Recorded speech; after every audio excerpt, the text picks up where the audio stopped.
Good morning, ma'am. Good morning, everyone. I am Nika Mendoza from BSc 110, and this presentation is about the two theories, which are the arousal theory and life course theory. First is arousal theory.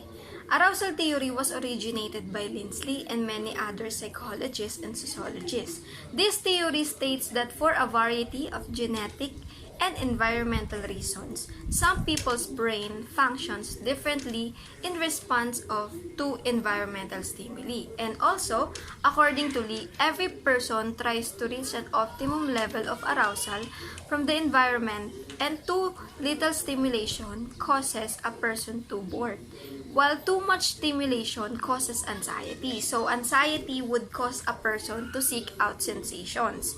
So the sensation seekers are more physiologically and environmentally prone to deviant drug that use of illicit drugs. So let's say example, let's say a plain addict. So plain addict, he is a plain addict.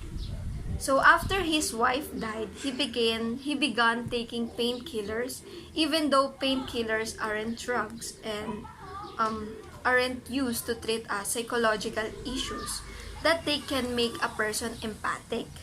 So as a result, he's taking painkillers that he believes that he will help him to recover from his emotional breakdown or depression or something. As a result, when he didn't take drugs for one day, his body went out for hunt them, like he is not contented. And as the arousal theory of motivation suggests that people are driven to perform action in order to maintain an optimum level of physiological arousal. And also, according to arousal theory of motivation, each person has a unique arousal that is right for them. When our arousal levels drop below these personalized optimal levels, we seek some sort of stimulation to elevate them. So just like what my example is, like when he cannot take that kind of substance, he is appeared as an unsatisfied one or uncontented one. Like, hinahanap-hanap ba ng katawan niya or ng sarili niya to elevate those physiological arousal. And that is the example and all about the arousal theory. So the second one is the life course theory. Life course theory is aka a development theory.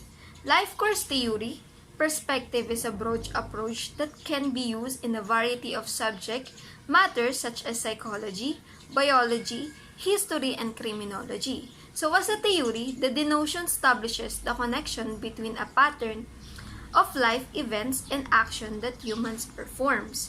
So the history of this theory stems from the 1920s theorist Karl Mannheim, who wrote the sociological problem of generations. Although Mannheim doesn't have explicitly generate a full-fledged theory, he just demonstrate to find out of how human experience, especially in childhood, that will shapes someone's outcome in the future. Example is on toddlers or kids, there is a transition. So each and one of us has a transition from toddlers to teenager to adulthood. So transitions are expected to be in a place in orderly manner. And let's say example, when I was a kid, I was the bully one. Then when I grow up, I change and I'm not bully anymore. So that is positive transition. And also we have a negative transition too.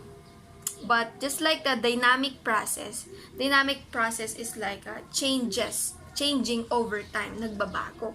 So, and then, there's also negative life transition can become increasing as kids acquire more personal deficits. The chances of acquiring additional deficits increases. Example, let's say to small children or toddlers, they say in the future or if any chance, they can adapt. There's a big possibility that they can adopt what they hear or see that they can carry and that they can do in the future, or if they go to somewhere, they will do that. Just like what the need to control to juvenile delinquency says, that today's delinquents are tomorrow's criminal. This saying is obviously warn us if it's not controlled properly. And also, there's another example. If this child grow up in a family with a parent who scams people, just example, okay, parents or family or her or his environmental is like people who scams people, there is a chance that she or he will do the same in the future with the people she or he will gonna meet and to be with someday. So when a child grows up in an environment of those who fight or became aware in a violence on early age, on their early life, it may also can imprint on his or her mind and think that is right, even though it's not. So there's a big tendency or chance na she or he will do it in the future, or if she goes to somewhere or he go to somewhere, there's a possibility that he will do that kind of actions or behavior. So that is life course theory. Thank you for watching. Hope you learned something. Hope you learned something for today's video. Thank you.